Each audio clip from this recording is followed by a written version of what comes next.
जय हिंद दोस्तों। आप सभी का बहुत बहुत स्वागत है संयुक्त अकेडमी में। आशा करते हैं आप सभी लोग अच्छे होंगे। मित्रों, ये मेरा सामान्य ज्ञान का ऑब्जेक्टिव प्रश्नों का पहला सीरीज है। मैंने यहाँ पर प्रीवियस ईयर में जो भी प्रश्न पूछे गए हैं उन्हीं सभी प्रश्नों को सिलेक्ट किया है और हम लोग इन प्रश्नों को सॉल्व करके ये एक आइडिया लगा लेंगे कि आगामी परीक्षाओं में किस तरीके से प्रश्न पूछता है और हम लोगों को अपनी तैयारी को कैसे मजबूत करके चलना है ताकि हम लोगों की सफलता हो सके। और अभी आप प्रश्नों का लेवल देख के समझ जाएंगे कि कैसे प्रश्न लिया है। और सबसे इम्पॉर्टेंट बात यह है, प्रश्नों को मैं कैसे एक्सप्लेन करूँगा, सबसे अधिक डिपेंडेड ये है। मैंने 20-25 क्वेश्चन जो भी लिया है, लेकिन सबसे इम्पॉर्टेंट चीज़ है जो मैं इसका एक्सप्लेनेशन करूँगा। एक प्रश्न में आपको कई सारे उत्तर मिलेंगे। कहने का मतलब प्रश्न 20 हो गए, लेकिन आपका 100 प्रश्न में मैं चर्चा करने वाला हूं। तो आप सभी लोग वीडियो में अंत तक बने रहिए और देखिए प्रश्नों को, कैसा प्रश्न है, कैसे एक्सप्लेन किया जाता है, कैसे प्रश्नों को सॉल्व करने का तरीका होता है, ये चीज़ भी मैं बताऊंगा। तो चलिए मित्रों, हम लोग स्टार्ट करते हैं अपने पहले प्रश्न से। अपना पहला प्रश्न ये है, विश्व का सबसे बड़ा पशु मेला कौन है। सबसे पहला प्रश्न किया है, विश्व का सबसे बड़ा पशु मेला। तो मित्रों, विश्व का सबसे बड़ा पशु मेला है सोनपुर का पशु मेला, जो कि बिहार में लगता है। और मित्रों, एक पॉइंट आपको ये ध्यान रखना है, 1 माह तक चलता है। कभी कभी ऐसा भी प्रश्न बना सकता है, 1 माह तक चलने वाला पशुओं का मेला कौन सा है। तो 1 माह तक चलने वाला पशुओं का मेला बिहार का सोनपुर का मेला है, जो कि मित्रों पूरे विश्व का सबसे बड़ा मेला है पशुओं का। हर प्रकार के पशुओं का क्रय विक्रय वहाँ पर किया जाता है। बिहार की राजधानी पटना है। बिहार का शोक कोसी नदी को कहा जाता है। आप इतनी बात ध्यान रखिएगा मित्रों। भारत के पहले प्रधानमंत्री डॉक्टर राजेंद्र प्रसाद जी बिहार राज्य के ही थे। तो ये बात कह सकते हैं हम लोग, बिहार राज्य ने भारत को पहला राष्ट्रपति दिया और उत्तर प्रदेश राज्य ने भारत को पहला प्रधानमंत्री दिया, पंडित जवाहरलाल नेहरू, जो कि इलाहाबाद के रहने वाले थे। तो मित्रों, विश्व का सबसे बड़ा पशु मेला सोनपुर, बिहार। आपका ऑप्शन नंबर 4 सही हो जाएगा। चलिए हम लोग अगले प्रश्न की तरफ बढ़ते हैं। अपना अगला प्रश्न है, विद्युत बल्ब में कौन सी गैस प्रयुक्त होती है। ये फिजिक्स का प्रश्न है मित्रों। तो विद्युत बल्ब में वो गैस प्रयोग की जाएगी जो अक्रिय होगी। कहने का मतलब किसी अन्य गैस से क्रिया नहीं करेगी। अगर किसी अन्य गैस से क्रिया नहीं करेगी तो वह गैस अक्रिय गैस कहलाती है। अक्रिय गैस मित्रों helium, neon, argon, krypton, xenon, radon, ये इतनी गैसें अक्रिय गैसें हैं। सबसे हल्की अक्रिय गैस हीलियम है मित्रों। और ध्यान रखिएगा, गुब्बारों में भी जो गैस भरी जाती है हीलियम गैस भरी जाती है, ताकि ये वायुमंडल में जो अन्य गैसें पर्याप्त हैं उन सभी गैसों से क्रिया ना करे। यहाँ पर मित्रों अक्रिय गैस भरी जाती है। अक्रिय गैस को ये मैंने लिख दिया है। और इन गैसों को मित्रों हम लोग नोबल गैस भी कहते हैं। ध्यान रखिएगा मित्रों, इन गैसों को हम लोग नोबल गैस कहते हैं, या अक्रिय गैस कहते हैं, या इनर्ट गैस कहते हैं, या शून्य वर्ग की गैस कहते हैं। शून्य वर्ग की गैस कहते हैं, या ये लोग 18वें वर्ग में आते हैं। तो मित्रों, विद्युत बल्ब में ये देखिए आपका अक्रिय गैस भरी जाएगी। ध्यान रखिएगा मित्रों, जो बल्ब होता है इसमें अक्रिय गैस भरी जाती है जो किसी गैसों से क्रिया ना करने वाली हैं। तो मित्रों चलिए अपना अगला प्रश्न पे चलते हैं। आपका अगला प्रश्न है, कौन सी गैस सिगरेट लाइटर में निकलती है। कहने का मतलब जो सिगरेट जलाने वाला लाइटर होता है उसमें कौन सी गैस भरी जाती है मित्रों। तो सिगरेट लाइटर में ब्यूटेन गैस भरी जाती है। ध्यान रखिएगा मित्रों, ब्यूटेन एक हाइड्रोकार्बन युक्त गैस है। यहाँ पर ये तीन की तीनों गैसें हाइड्रोकार्बन युक्त गैस है। रेडान एक ये अक्रिय गैस है, मैंने अभी जस्ट पहले बताया था, और इन्हें नोबल गैस भी कहते हैं।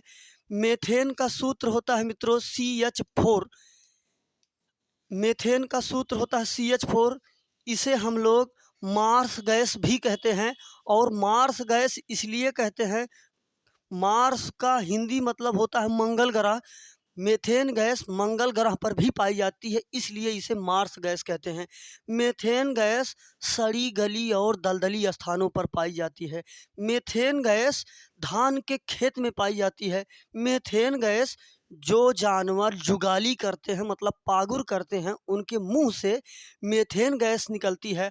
और मित्रों, मीथेन गैस में हाइड्रोजन और कार्बन के बीच में, इस पॉइंट को ध्यान रखिएगा, मोस्ट इम्पॉर्टेंट प्रश्न है, 109 अंश 28 मिनट का एंगल होता है। और ध्यान रखिएगा, मीथेन गैस एकल बंध से जुड़ी होती है। मीथेन गैस एकल बंध से जुड़ी होती है। और ध्यान रखिएगा मित्रों, जिसमें एकल बंध आ जाए वो कहलाता है एल्केन। क्या कहलाता है? एल्केन। तो मीथेन गैस एल्केन का प्रथम सदस्य है। एल्केन का फार्मूला होता है CnH2n प्लस का 2। ये मित्रों एल्केन का फार्मूला है। एल्केन के जो सदस्य आएंगे उनके लास्ट में एन आएगा। जैसे मैंने कहा इसे मीथेन, एन आया, इससे ये समझ में आया कि ये एल्केन है। Methane, ethane, propane, butane, pentane, hexane, heptane, octane, nonane, decane. कहने का मतलब मित्रों, जिस भी गैस या कोई भी चीज़ हो, एन आ जाएगा तो आप समझ जाइएगा वो एल्केन है। और मीथेन एल्केन का प्रथम सदस्य है। और ध्यान रखिएगा मित्रों, ब्यूटेन और प्रोपेन को संयुक्त रूप से अगर बोला जाएगा तो जो LPG गैस होती है उसमें, LPG गैस में मित्रों ब्यूटेन और प्रोपेन गैस का मिश्रण भरा जाता है। और ध्यान रखिएगा, जो अपना LPG का गैस सिलेंडर होता है, ये पता कैसे किया जाएगा गैस लीक हो रही है कि नहीं लीक हो रही है? तो मित्रों, मेथिल आइसोसाइनेट अलग से उसमें गैस डाली जाती है। वो गंध जो आता है गैसों वाला, इसी से पता लगाया जाता है कि गैस में लीक है कि नहीं है। इतना पॉइंट आप ध्यान रखिएगा, आपको इसमें से बहुत सारे प्रश्न परीक्षाओं में देखने को मिलेगा मित्रों। तो आप सभी लोग इस प्रश्न को ध्यान से नोट कर लीजिएगा। अब हम लोग चलते हैं अपने अगले प्रश्न पे। अपना अगला प्रश्न ये कह रहा है, सांसद किसके बिना काम नहीं, सांसद नहीं मित्रों, संसद है ये, पार्लियामेंट कहने का मतलब संसद। सांसद मतलब ये होता है, जो संसद के सदस्य होते हैं उन्हें सांसद कहा जाता है। MP मेंबर ऑफ पार्लियामेंट, जो लोकसभा राज्यसभा के सदस्य होते हैं उन सभी सदस्यों को मिलाकर सांसद बोला जाता है। लोकसभा, राज्यसभा और राष्ट्रपति को मिलाने पर आपका संसद होता है। ये 3 स्तंभ है संसद के। चौथा स्तंभ है आपकी मीडिया, अनुच्छेद 19A में, 19A फर्स्ट में आपका मीडिया है, जो कि चौथा स्तंभ है। ध्यान रखिएगा मित्रों, मीडिया की देन भारत की देन है। मीडिया का आविष्कार भारत ने किया और यह एक चौथा स्तंभ के रूप में काम करती है। अब चलिए हम लोग चलते हैं अपने प्रश्नों पर। कह रहा है, संसद किसके बिना काम नहीं कर सकती है? संसद सांसद के सदस्यों के बिना काम नहीं कर सकती है। जब संसद के सदस्य ही नहीं रहेंगे तो काम कौन करेगा? राष्ट्रपति तो अकेले काम कर नहीं पाएगा। अब मित्रों हम लोग देखते हैं, कह रहा है लोकसभा के उपाध्यक्ष के बिना। मित्रों, लोकसभा का अध्यक्ष को स्पीकर कहा जाता है। प्रेजेंट टाइम में लोकसभा अध्यक्ष ओम बिरला हैं, जो कि 17वीं लोकसभा के अध्यक्ष हैं। एक उपाध्यक्ष होता है, उसे डिप्टी स्पीकर कहा जाता है। मित्रों, जब लोकसभा अध्यक्ष अनुपस्थित होता है तब उस स्थिति में लोकसभा उपाध्यक्ष या डिप्टी स्पीकर लोकसभा के पूरे मैटर को संभालता है। उपराष्ट्रपति राज्यसभा का पदेन सभापति होता है। उपराष्ट्रपति राज्यसभा का अध्यक्ष होता है, जो कि राज्यसभा एक अस्थाई सदन है। इसमें प्रत्येक 2 वर्ष पर नए सदस्यों की नियुक्ति की जाती है और प्रत्येक 2 वर्ष पर जिनका भी 6 वर्ष कंप्लीट हो जाता है उनको अवकाश या सेवानिवृत्त कर दिया जाता है। लोकसभा के सदस्यों का कार्यकाल 5 वर्ष होता है, राज्यसभा के सदस्यों का कार्यकाल 6 वर्ष होता है। इतनी बात ध्यान रखिएगा मित्रों। मैंने संसद के बारे में बता दिया। लोकसभा के चुनाव संपन्न होते हैं, जो लोग चुनाव जीतते हैं वह सभी लोग संसद बनते हैं। लोकसभा अध्यक्ष तो मैंने अभी बताया, स्पीकर को लोकसभा अध्यक्ष कहते हैं। यहाँ पर अपना ऑप्शन नंबर सी सही हो जाएगा। चलते हैं अपने अगले प्रश्न की तरफ। अपना अगला प्रश्न कह रहा है, भारत की संसदीय शासन प्रणाली, जो संसदीय प्रणाली है वो कहाँ से लिया गया है? पार्लियामेंट का जो सिस्टम है वो कहाँ से अपनाया गया है? तो मित्रों, भारत में भारतीय संविधान पूरे विश्व का सबसे बड़ा संविधान है और अपना संविधान कठोर और लचीला है। और मित्रों, संसदीय शासन प्रणाली, भारत की संसदीय शासन प्रणाली ब्रिटेन से लिया गया है। ब्रिटेन की राजधानी लंदन, फ्रांस की राजधानी पेरिस, रूस की राजधानी मॉस्को और अमेरिका की राजधानी वाशिंगटन डीसी है। और ध्यान रखिएगा मित्रों, वाशिंगटन डीसी में IMF और विश्व बैंक का मुख्यालय है। इन्हें मित्रों, IMF को और विश्व बैंक को संयुक्त रूप से जुड़वा बहन कहा जाता है। इन दोनों का मुख्यालय वाशिंगटन डीसी में है। International Monetary Fund, World Bank, इन दोनों का मुख्यालय मित्रों वाशिंगटन डीसी अमेरिका की राजधानी में है। आप ध्यान रखिएगा। और IMF की मुद्रा SDR कहलाती है मित्रों, special drawing rights, special drawing rights. आप ध्यान रखिएगा, संसदीय शासन प्रणाली ब्रिटेन से लिया गया है। ऐसे अपने संविधान में बहुत सारे चीज़ों को हम लोग किसी अन्य देशों के संविधान से लिया गया है। जैसे मित्रों, नीति निदेशक तत्व आयरलैंड से लिया गया है। संविधान संशोधन प्रणाली साउथ अफ्रीका से लिया गया है। मूल अधिकार अमेरिका के संविधान से लिया गया है। मौलिक कर्तव्य रूस के संविधान से लिया गया है। भाग 4 का अनुच्छेद 51 का ये मित्रों रूस से लिया गया है। तो जो अपना संविधान है कई देशों से लेकर संकलित किया गया है। चलिए अपने अगले प्रश्न की तरफ बढ़ते हैं। अपना अगला प्रश्न है, भारत में गुलाम वंश का संस्थापक कौन था? तो मित्रों, जो गुलाम वंश था, कुतुबुद्दीन ऐबक ने गुलाम वंश की स्थापना की। कुतुबुद्दीन ऐबक ने गुलाम वंश की स्थापना की और इसका दामाद इल्तुतमिश था। इसका दामाद इल्तुतमिश था। गुलाम वंश का वास्तविक संस्थापक इल्तुतमिश को माना जाता है, लेकिन स्टार्टिंग में सबसे पहले गुलाम वंश की स्थापना कुतुबुद्दीन ऐबक ने किया था। और इल्तुतमिश कुतुबुद्दीन ऐबक का गुलाम भी था और दामाद भी था, इसलिए अगला राजा इल्तुतमिश बना। और ध्यान रखिएगा मित्रों, कुतुबुद्दीन ऐबक चौगान खेलते वक्त घोड़े से गिरने की वजह से इसकी डेथ हो गई थी। तो ऐसा प्रश्न एक ये पूछता है कि ऐसा कौन सा शासक है जो चौगान खेलते वक्त, या ऐसा बोल देता है घोड़े से गिरकर मौत हो गई। तो मित्रों, कुतुबुद्दीन ऐबक चौगान खेल रहा था, घोड़े से गिरकर इसकी मृत्यु हो गई। इसके बाद में दूसरा शासक कौन बना? इल्तुतमिश। इसने गुलाम वंश का वास्तविक संस्थापक माना जाता है। और इसकी बेटी थी रजिया सुल्तान, जो कि पूरे विश्व की प्रथम महिला मुस्लिम शासिका थी। अब मित्रों बात करेंगे कुतुबुद्दीन ऐबक की। तो कुतुबुद्दीन ऐबक ने कुतुब मीनार का निर्माण करवाया दिल्ली में। और ध्यान रखिएगा मित्रों, कुतुबुद्दीन ऐबक ने अजमेर में 2.5 दिन का झोपड़ा बनवाया। अब हम बात करेंगे अपने अगले प्रश्न की। अपना अगला प्रश्न है, कुतुबुद्दीन ऐबक गुलाम वंश का संस्थापक था, ये बात तो हम लोगों ने अभी समझ लिया। कह रहा है वह किसका गुलाम था? कुतुबुद्दीन ऐबक का गुलाम था इल्तुतमिश। तो कुतुबुद्दीन ऐबक किसका गुलाम था? मित्रों, कुतुबुद्दीन ऐबक मोहम्मद घोरी का गुलाम था। मोहम्मद घोरी ने कुतुबुद्दीन ऐबक को दिल्ली में छोड़ दिया। ये गुलाम था, कुतुबुद्दीन ऐबक गुलाम था मोहम्मद घोरी को, इसलिए कुतुबुद्दीन ऐबक ने दिल्ली सल्तनत में पहला जो शासन किया गुलाम वंश के नाम से, इसने अपने वंश की नींव डालकर शासन करना स्टार्ट किया। कभी कभी मित्रों ये पूछ लेता है, ये दिल्ली सल्तनत के जो भी वंश है इनको कालक्रम से सेट कीजिए। तो ये कोड है मित्रों, गुलाब खिले तो सूंघ लो, गुलाब खिले तो सूंघ लो। ये देखिए मित्रों, दिल्ली सल्तनत पर शासन करने वाला पहला वंश था गुलाम वंश। पहला वंश कौन था? गुलाम वंश।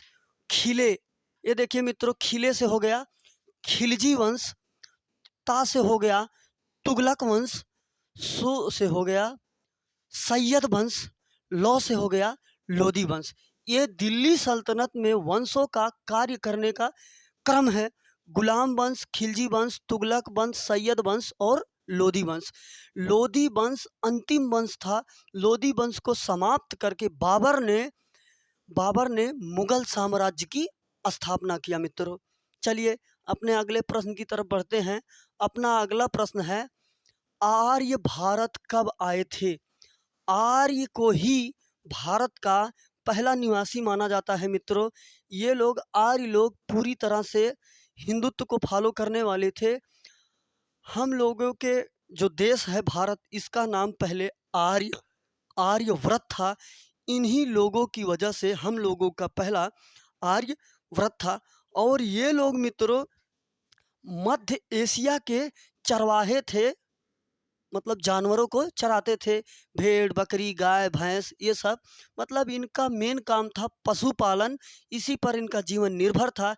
ये लोग मध्य एशिया से पलायन करके भारत की तरफ आए। सिंधु नदी के आसपास में उन लोगों ने अपना पहला निवास बनाया। तो मित्रों ये लोग 2000 से 1500 ईसा पूर्व, इस बात को ध्यान रखिएगा मित्रों, ईसा पूर्व को कहा जाता है BC, before Christ. Isa Masih के जन्म के बाद की बात करता है।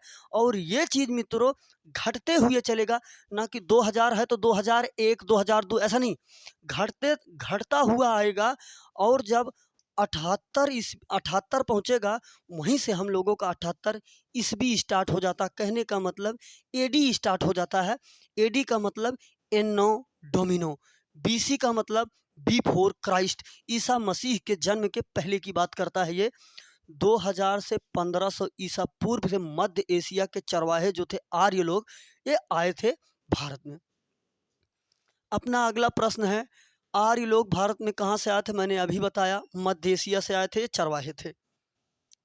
अपना अगला प्रश्न है, सिम का पूर्ण रूप क्या है? ये मित्रों बहुत इंपॉर्टेंट प्रश्न है, परीक्षाओं में बहुत पूछता है। सिम का फुल फॉर्म क्या है? सिम का फुल फॉर्म है मित्रों सब्सक्राइबर आइडेंटिटी मॉड्यूल। ये देखिए मित्रों सब्सक्राइबर आइडेंटिटी मॉड्यूल, ये अपना ऑप्शन नंबर सी सिम का फुल फॉर्म के बारे में बताता है। माइक्रोफोन का आविष्कार किसे माना जाता है? मित्रों यहाँ पर माइक्रोफोन का आविष्कार पूछा है, तो आप एक पॉइंट ये ध्यान रख लीजिएगा, कोई भी परीक्षा हो एक प्रश्न आविष्कार से बनता है। अगर आपको आविष्कारों का पूरा कंप्लीट वीडियो चाहिए, प्ले लिस्ट में आपको आविष्कार का जितने भी प्रश्न बन सकते हैं संयुक्त अकेडमी के प्ले लिस्ट में, आपको जनरल नॉलेज वाले प्ले लिस्ट में आपको मिल जाएगा। तो मित्रों माइक्रोफोन का आविष्कार जे.एल. वेयर्ड ने किया। इसमें और कुछ बताने वाला है नहीं, तो बस इतना आप समझ लीजिए, माइक्रोफोन का आविष्कार जे.एल. वेयर्ड ने किया। अपना अगला प्रश्न है, टेलीफोन का आविष्कार किसने किया? मित्रों टेलीफोन का आविष्कार अलेक्जेंडर ग्राहम बेल ने किया। आविष्कारों की कंप्लीट वीडियो आपको संयुक्त अकेडमी प्लेलिस्ट में मिल जाएगा। अपना अगला प्रश्न है, निम्नलिखित में से सबसे अधिक उपजाऊ भूमि कौन सी है? तो मित्रों जो जलोढ़ मिट्टी होती है वह सबसे अधिक उपजाऊ मिट्टी होती है। यह मिट्टी नदियों के द्वारा कटाव के माध्यम से लाकर फैलाई गई मिट्टी है, जलोढ़ मिट्टी। ध्यान रखिएगा मिट्टी, काली मिट्टी में कपास की खेती की जाती है, इसीलिए काली मिट्टी को काली कपासी मिट्टी भी कहा जाता है। और मित्रों काली मिट्टी का एक नाम है रेगुर मिट्टी, ध्यान रखिएगा। और ये जो जलोढ़ मिट्टी होती हैं, इन इनके दो नाम हैं, खादर और बांगर, ध्यान रखिएगा मित्रों।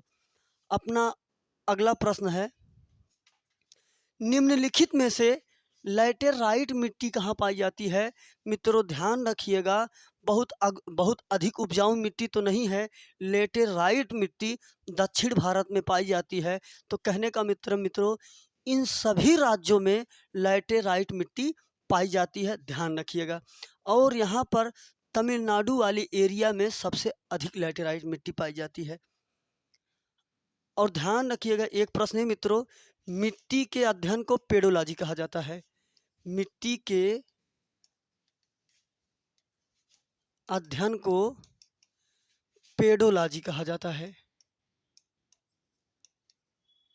ध्यान रखिएगा मित्रों, मिट्टी के अध्ययन को पेडोलॉजी कहा जाता है। आपका अपना अगला प्रश्न यह है, इनमें से कौन सा रोग मच्छरों से होता है? रोगों के संबंध में मित्रों प्रश्न बहुत पूछता है, तो रोगों का मैटर एकदम स्पष्ट और क्लियर रखिएगा।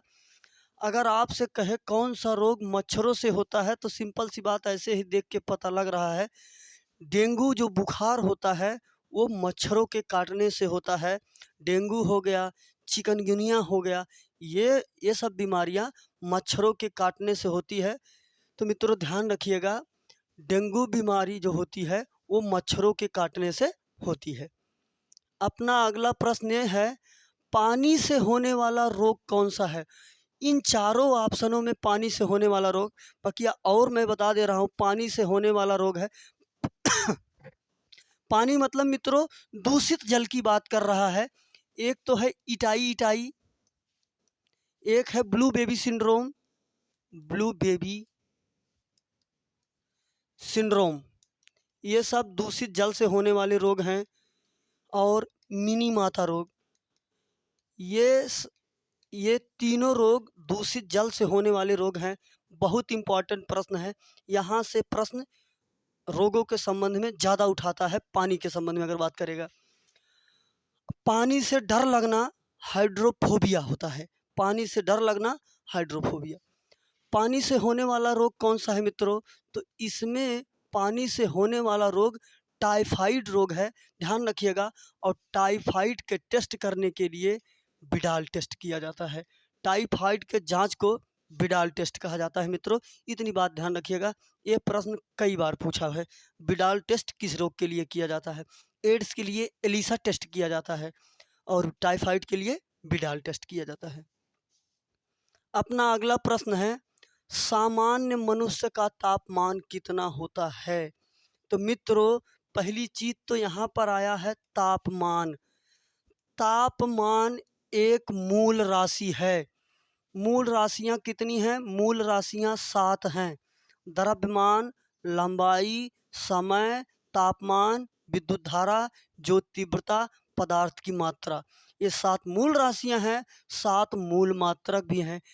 द्रव्यमान का किलोग्राम, लंबाई का मीटर, समय का सेकंड, तापमान का केल्विन, विद्युत धारा का एम्पियर, पदार्थ की मात्रा का मोल, ज्योत तीव्रता का कैंडिला। ये देखिए मित्रों, तापमान के 4 मात्रक होते हैं। आपका पहला मात्रक ये है डिग्री सेल्सियस, दूसरा है केल्विन, तीसरा है फ़ारेनहाइट, चौथा है र्यूमर। ये है टेम्परेचर के 4 यूनिट मित्रों। और ध्यान रखिएगा, आपको चीज़ें याद नहीं करनी है। पहली चीज़ ये जान लीजिए, तापमान के संबंध में कोई भी चीज़ कैसे बदल कर चेंज की जाती है, कैसे हम सेल्सियस में रखेंगे, कैसे केल्विन में, फ़ारेनहाइट में, र्यूमर में। यहाँ तो देखिए सेल्सियस, फ़ारेनहाइट, केल्विन सब में दिया है। तो मित्रों यहाँ पर चीज़ों को हम लोग नहीं, सभी को ये चाहिए शिक्षा को समझ के ग्रहण करें, ना कि इस तरीके से बस काम चला जाए। सामान्य मनुष्य का तापमान कितना होता है? 98.6 फ़ारेनहाइट, आगे बढ़ जाओ। नहीं, चीज़ों को समझ के चलो, याद मत करो चीज़ों को एक दूसरे में बांधने का प्रयास करो। तो मित्रों टेम्परेचर का मास्टर फार्मूला जो है, आप किसी भी टेम्परेचर को इसमें कन्वर्ट कर सकते हैं। C/5 F-32/9 K-273/5 = R/4। इस मास्टर फार्मूले से आप सेल्सियस से केल्विन, मतलब इन चारों में किसी के बीच में संबंध स्थापित कर पाएंगे। और वो कैसे? जैसे सेल्सियस और फ़ारेनहाइट में अगर आपको संबंध बनाना है, इन दोनों को भूल जाओ। सेल्सियस और केल्विन में संबंध बनाना है, इसको भूल जाओ, इसको भूल जाओ, इन दोनों को बराबर रखो। यहाँ पर सभी चारों चीज़ें बराबर में है, तो आप दो चीज़ें किसी को किसी के बराबर रख सकते हैं। फ़ारेनहाइट केल्विन किसी को भी बदल सकते हैं। जैसे ये दिया है 98.6 फ़ारेनहाइट, वैसे सेल्सियस में मानव का तापमान होता है 36.9 डिग्री सेल्सियस। ये कैसे आएगा? आप इन दोनों को एक साथ में रख लीजिए, आपको फटाक से प्राप्त हो जाएगा 36.9 डिग्री सेल्सियस। और ध्यान रखिएगा मित्रों, अगर हम सेल्सियस और केल्विन को लोगे 5 से 5 कट जाएगा, मतलब सेल्सियस में 273 जोड़ने पर केल्विन में बदल जाएगा, और सेल्सियस में से 273 घटाने पर वह चीज़ 273 जोड़ने पर केल्विन में, 273 घटाने पर डिग्री सेल्सियस में बदल जाएगा। और यहाँ से ऐसे प्रश्न, जैसे मनुष्य के सामान्य तापमान से प्रश्न बना दिया, फ़ारेनहाइट में ये होता है, डिग्री सेल्सियस में होता है, अगर आपसे केल्विन में पूछ ले तब क्या करिएगा? आप इसी में 273 ऐड कर दीजिएगा। र्यूमर में पूछ ले तो आप इसको बराबर कर लीजिएगा। बर्फ का तापमान 0 डिग्री सेल्सियस होता है। 4 डिग्री सेल्सियस पे जल का घनत्व तो अधिकतम होता है, इस बात को आप लोग ध्यान रखिएगा। 4 डिग्री सेल्सियस पर जल का डेंसिटी मैक्सिमम होती है। उबलते हुए जल का तापमान 100 डिग्री सेल्सियस होता है। अगर 100 डिग्री सेल्सियस मिल गया, आप इनको किसी में भी कन्वर्ट कर सकते हैं। ध्यान रखिएगा मित्रों, ये क्वेश्चन मोस्ट इम्पॉर्टेंट है, इसकी बात को पूरी तरह समझ जाइए। आपको ये बदलने में अगर प्रॉब्लम जाती है, प्ले लिस्ट में टेम्परेचर के ये मास्टर फार्मूला का पूरा एक्सप्लेन किया गया, आप वहाँ से देख कर इसके पूरे मैटर को समझ सकते हैं, 1 नंबर अपना आप पुख्ता कर सकते हैं। अपना अगला और अंतिम प्रश्न ये है, कार्बोहाइड्रेट मानव शरीर में किस रूप में टूटता है? कार्बोहाइड्रेट मानव शरीर में ग्लाइकोजन के रूप में टूटता है। चावल में कार्बोहाइड्रेट की मात्रा अधिक होती है। और ध्यान रखिएगा मित्रों, वसा में सबसे अधिक ऊर्जा होती है। तो मित्रों, इतने प्रश्न थे, आपको मैंने बताया प्रश्नों को कैसे पढ़ा जाता है, कैसे सॉल्व किया जाता है। और मित्रों, किसी चीज़ को याद मत कीजिए, चीज़ों को समझ के चलिए। एक दूसरे में चीज़ों का गुच्छा बनाइए, ताकि एक दूसरे के संबंध से चीज़ें याद रहें, भूले ना, और आप ऑप्शन देख के सॉल्व कर ले जाएं। कुछ प्रश्न को हटा दीजिए जिसमें आपका कन्फ्यूज़न है, स्पष्ट हो जाएगा। और आप लोग संयुक्त अकेडमी से बने रहिए, ऐसा सीरीज आपको मैं लाता रहूँगा। धन्यवाद। जय हिंद।